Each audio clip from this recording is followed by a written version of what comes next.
வணக்கம். நமது டிவியின் மதிய நேர பிரதான செய்திகளோடு இணைந்திருக்கின்றீர்கள். நான் உங்கள் கேஷிகா வரதராஜா. முதலில் தலைப்புச் செய்திகள்.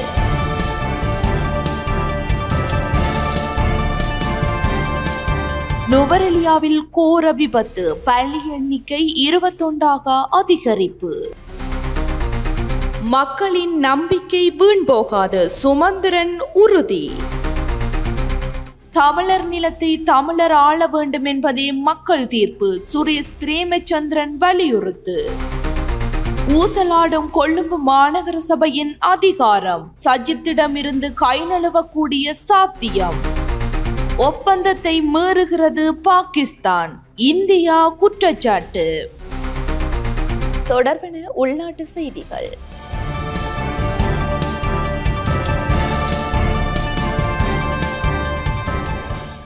நுவரெலியா ரம்பொடை பகுதியில் இடம்பெற்ற விபத்தில் உயிரிழந்தவர்களின் எண்ணிக்கை 15 அதிகரித்துள்ளது. மேலும் பலர் இன்னும் பஸ்ஸினுள்ளே சிக்கியுள்ளதாக தெரிவிக்கப்படுகின்றது. இதேவேளை பதுளை வெளிமடையில் டயர்பா பகுதியில் பயணிகள் பஸ் ஒன்றும் பள்ளத்தில் விழுந்து விபத்துக்குள்ளாகியுள்ளது. நுவரெலியா கண்டி பிரதான வீதியின் கொத்மலை காவல்துறை பிரிவுக்கு உட்பட்ட ரம்பொடை கெரண்டி எல்ல பகுதியில் இன்று அதிகாலை இடம்பெற்ற பேருந்து விபத்தில் பலியானோர் எண்ணிக்கை 15 உயர்ந்துள்ளதாக போலீஸ் ஊடக பிரிவு தெரிவித்துள்ளது. விபத்து இடம்பெற்ற இடத்தில் தொடர்ந்தும் மீட்பு பணிகள் இடம்பெற்று வருகின்றன. கதிர்காமத்திலிருந்து நுவரெலியா வழியாக குருநாகல் நோக்கி பயணித்த இலங்கை போக்குவரத்து சபைக்கு சொந்தமான பஸ் ஒன்றே இவ்வாறு விபத்துக்குள்ளானது. குறித்த விபத்து தொடர்பான மேலதிக விசாரணைகளை போலீசார் முன்னெடுத்துள்ளனர். பதுளை வெளிமடையில் டயர்பா பகுதியில் பயணிகள் பஸ் ஒன்று பள்ளத்தில் விழுந்து விபத்துக்குள்ளானது. இந்த விபத்தில் 20க்கும் மேற்பட்டோர் காயமடைந்து வைத்தியசாலையில் அனுமதிக்கப்பட்டுள்ளதாக தகவல்கள் தெரிவிக்கின்றன. தமக்காக வாக்களித்த மக்களின் நம்பிக்கை வீண் போகாது என தமிழரசு கட்சியின் செயலாளர் எம்.ஏ. சுமந்திரன் உறுதியளித்துள்ளார். இப்பொழுது நடந்து முடிந்த தேர்தலில் போட்டியிட்ட எங்களுடைய கட்சி ஆக குறைந்தது 35 சபைகளிலாவது தனி பெருங்கட்சியாக உறுப்பினர்களை பெற்றிருக்கிறது. வேறு சபைகளிலேயும் கணிசமான ஆசனங்களை நாங்கள் பெற்றிருக்கிறோம். எங்களுக்கு கட்சியிலே நம்பிக்கை வைத்து வாக்களித்த மக்களுக்கு நாங்கள் நன்றி செலுத்த கடமைப்பட்டிருக்கிறோம். அவர்களுக்கு நன்றியை செலுத்துகிறோம். அவர்களுடைய நம்பிக்கை வீண் போகாது. சரியான விதத்திலே நாங்கள் பொறுப்பெடுக்கிற உள்ளூராட்சி சபைகளை திறமையாகவும் நேர்மையாகவும் நிர்வகிப்போம் என்கின்ற உத்தரவாதத்தையும் நாங்கள் எங்களுடைய மக்களுக்கு. வடக்கு கிழக்கெங்கும் பரந்துபட்ட அளவில் தமிழ் தேசிய கட்சியின் ஆட்சி மலர வேண்டும் என்பதில் உறுதியாக இருப்பதாக தமிழீழ விடுதலை இயக்கத்தின் பேச்சாளர் குருசாமி சுரேந்திரன் தெரிவித்துள்ளார். ஜனநாயக தமிழ் தேசிய கூட்டணியாக தமிழீழ விடுதலை இயக்கம் ஒன்றிணைந்து தமிழ் தேசிய கட்சிகளோடு இணைந்து சபைகளை பலப்படுத்துவதென்று தீர்மானம் எட்டப்பட்டது. அந்த வகையிலே வடக்கு கிழக்கு முழுவதும் பரந்துபட்ட அளவிலே தமிழ் தேசிய கட்சிகளினுடைய ஆட்சி மலர வேண்டும் என்பதில் நாங்கள் உறுதியாக இருக்கிறோம். அதன் அடிப்படையில் நாங்கள் ஒன்றிணைந்து செயலாற்றுவது சம்பந்தமான பூர்வாங்க கலந்துரையாடல் ஒன்றை தமிழ் தேசிய கட்சியினுடைய தலைவர்களோடு ஜனநாயக தமிழ் தேசிய கூட்டணியினுடைய தலைவர்களும் முன்னெடுப்பது என்ற முடிவை இன்று வைக்கிறோம். தமிழர் நிலத்தை தமிழரே ஆட்சி செய்ய வேண்டும் என்னும் தீர்ப்பை தமிழ் மக்கள் உள்ளூர் அதிகார சபை தேர்தலின் மூலம் வழங்கியுள்ளனர் என முன்னாள் பாராளுமன்ற உறுப்பினர் சுரேஷ் பிரேமச்சந்திரன் தெரிவித்துள்ளார். 3 கட்சிகளுக்கான அந்த ஆணையை தமிழ் மக்கள் வழங்கியிருக்கிறார்கள். ஒரு தேசமாக ஒன்று திரண்டு வடக்கு கிழக்கில் உள்ள ஆட்சி அதிகாரங்களை கையில் எடுத்து மக்களை அணிதிரட்டக்கூடிய ஒரு சந்தர்ப்பத்தை தமிழ் மக்கள் வழங்கியிருக்கிறார்கள். ஆகவே அவ்வாறான ஒரு தேசமாக ஒன்று திரளக்கூடிய அந்த சந்தர்ப்பத்தை இவர்கள் சரியான முறையில் பாவித்து கொள்ள வேண்டும் என்பதும் எங்களுடைய இன்னொரு கோரிக்கை. ஆகவே நாங்கள் ஒரு சில பதவிகளுக்காக நாங்கள் எங்களுக்கிடையில் போட்டிகள் என்பதை உருவாக்கி கொள்ளாமல் சுமூகமாக நாங்கள் என்ன விதமாக இதனை செய்யலாம் என்ற ஒரு விடயம் இருக்கின்றது. எதிர்க்கட்சித் தலைவர் சஜித் பிரேமதாசவின் பிடிவாதம் காரணமாக கொழும்பு மாநகர சபையை கைப்பற்றும் எதிர்க்கட்சிகளின் முயற்சி தோல்வியுறும் கட்டத்தை அடைந்துள்ளது. எதிர்க்கட்சித் தலைவர் சஜித் பிரேமதாசவின் பிடிவாதம் காரணமாக கொழும்பு மாநகர சபையை கைப்பற்றும் எதிர்க்கட்சிகளின் முயற்சி தோல்வியுறும் கட்டத்தை அடைந்துள்ளது. கொழும்பு மாநகர சபைக்கான தேர்தலில் தேசிய மக்கள் சக்தி 48 ஆசனங்களை பெற்று கூடுதல் ஆசனங்களை பெற்ற கட்சியாக தெரிவாகியுள்ளது. எனினும் எதிர்க்கட்சிகள் தரப்பில் 69 ஆசனங்கள் வெல்லப்பட்டிருப்பதால் எதிர்க்கட்சிகள் ஒன்றிணைந்தால் கொழும்பு மாநகர சபையின் அதிகாரத்தை கைப்பற்றலாம் என்னும் நிலை உள்ளது.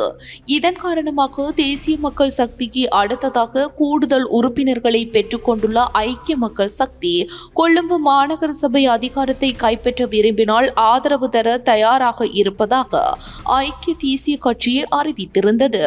எனினும் ரணில் விக்ரமசிங்க மீதுள்ள தனிப்பட்ட பகைமை உணர்வு காரணமாக ஐக்கிய தேசிய கட்சியின் ஆதரவை பெற ஐக்கிய மக்கள் சக்தியின் தலைவர் சஜித் பிரேமதாச விருப்பமில்லை என்று தெரிய வந்துள்ளது.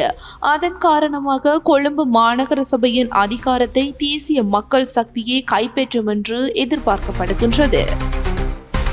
மாதுரோயா நீர்த்தேக்கத்தில் விழுந்து விபத்துக்குள்ளான பெல் 212 உலங்கு வானூர்தியின் சிதைவுகளை கட்டுநாயக்க விமானப்படை தளத்திற்கு கொண்டு செல்ல திட்டமிடப்பட்டுள்ளது. மாதுரோயா நீர்த்தேக்கத்தில் விழுந்து விபத்துக்குள்ளான பெல் 212 உலங்கு வானூர்தியின் சிதைவுகளை கட்டுநாயக்க விமானப்படை தளத்திற்கு கொண்டு செல்ல திட்டமிடப்பட்டுள்ளது. குறித்த நீர்த்தேக்கத்திலிருந்து மீட்கப்பட்ட சிதைவுகளை பரிசோதனைக்கு உட்படுத்துவதற்கு திட்டமிடப்பட்டுள்ளதாக விமானப்படை ஊடக பேச்சாளர் குரூப் கேப்டன் எரந்து கீகனகி தெரிவித்தார். விபத்துக்குள்ளான உலங்கு வானூர்தியின் பாகங்கள் நேற்றைய தினம் மீட்கப்பட்டன. கடற்படையின் சுழியோடல் பிரிவு மற்றும் கடலோர காவல் படையின் எண்ணெய் கசிவு மீட்பு குழுக்கள் இணைந்து இந்த மீட்பு நடவடிக்கைகளை மேற்கொண்டிருந்தனர். விபத்து குறித்து விசாரிப்பதற்காக விமானப்படை தளபதியால் அமைக்கப்பட்டுள்ள 9 பேர் கொண்ட குழு நேற்றைய தினம் விபத்து நடந்த இடத்தை நேரில் சென்று ஆய்வு செய்தது.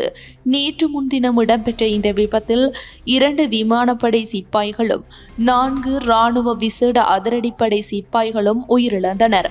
உயிரிழந்த படையினரின் பிரேத பரிசோதனை நேற்று நடத்தப்பட்டதுடன் குறித்த 6வரும் நீரில் மூழ்கி உயிரிழந்துள்ளமை தெரியவந்தது.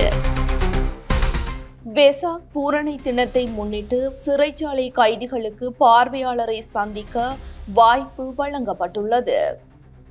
வெசாக் பூரணி தினத்தை முன்னிட்டு சிறைச்சாலை கைதிகளுக்கு பார்வையாளர்களை சந்திக்க வாய்ப்பு வழங்கப்பட்டுள்ளது.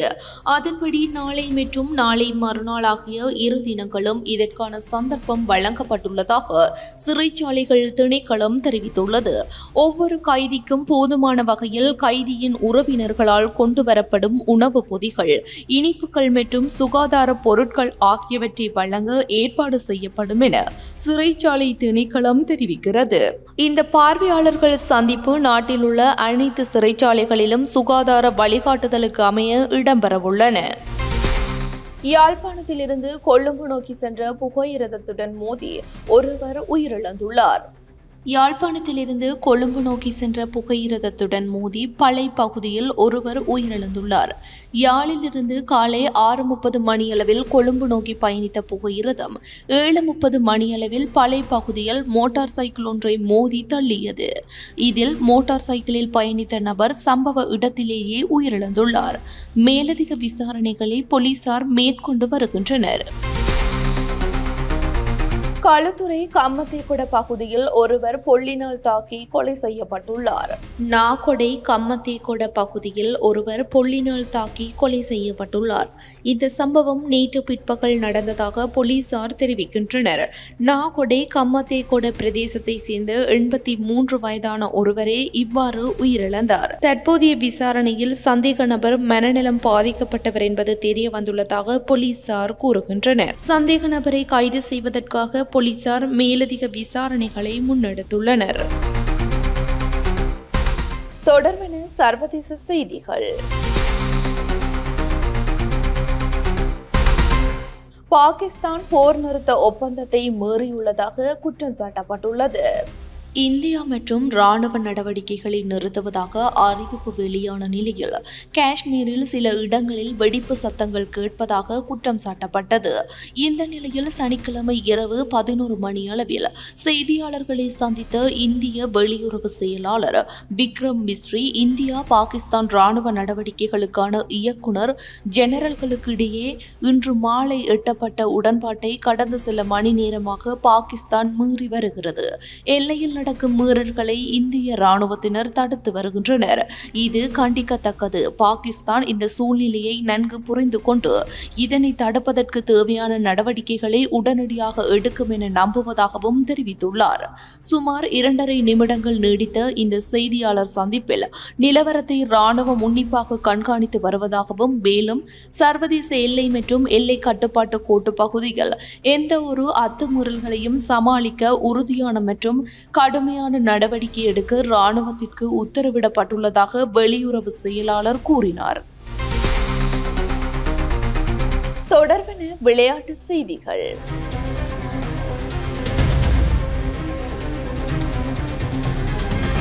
முத்தரப்பு மகளிர் கிரிக்கெட் இறுதிப் போட்டியில் இந்தியா இலங்கை அணிகள் மோதவுள்ளன. முத்தரப்பு மகளிர் கிரிக்கெட் இறுதிப் போட்டியில் இந்தியா இலங்கை அணிகள் மோதுகின்றன. இந்தியா, இலங்கை, தென்னாப்பிரிக்கா ஆகிய 3 நாட்டு மகளிர் அணிகள் இடையிலான ஒருநாள் கிரிக்கெட் போட்டி இலங்கை தலைநகர் கொழும்பில் நடந்து வருகிறது. இதில் லீக் சுற்று முடிவில் இந்தியா 3 வெற்றி 1 தோல்வியுடன் 6 புள்ளிகள் பெற்று முதலிடமும், இலங்கை 2 வெற்றி 2 தோல்வியுடன் 4 புள்ளிகளை பெற்று 2வது இடமும் பிடித்து இறுதிப் போட்டிக்கு முன்னேறின. தென்னாப்பிரிக்கா 1 வெற்றி 3 தோல்வியுடன் கடைசி இடத்திற்கு தள்ளப்பட்டு வெளியேறியது. இந்த நிலையில் இன்று நடைபெறும் முத்தரப்பு மகளிர் கிரிக்கெட் இறுதிப் போட்டியில் இந்தியா இலங்கை அணிகள் மோதுகின்றன. இதனை அடுத்து இந்த ஆட்டத்திற்கான நாணய சுழற்சியில் வென்ற இந்திய அணி முதலில் துடுப்பாட்டம் செய்வதாக அறிவித்துள்ளது. இத்துடன் நமது டிவியின் மதிய நேர பிரதான செய்திகள் நிறைவடைகின்றன. மேலதிக செய்திகளை பார்வையிடுவதற்கு நமது tv.com LK என்ற இணையதளத்திற்குள் பிரவேசியுங்கள். அத்துடன் நமது டிவியின் யூடியூப் தளத்தினை சப்ஸ்கிரைப் செய்யுங்கள். வணக்கம்.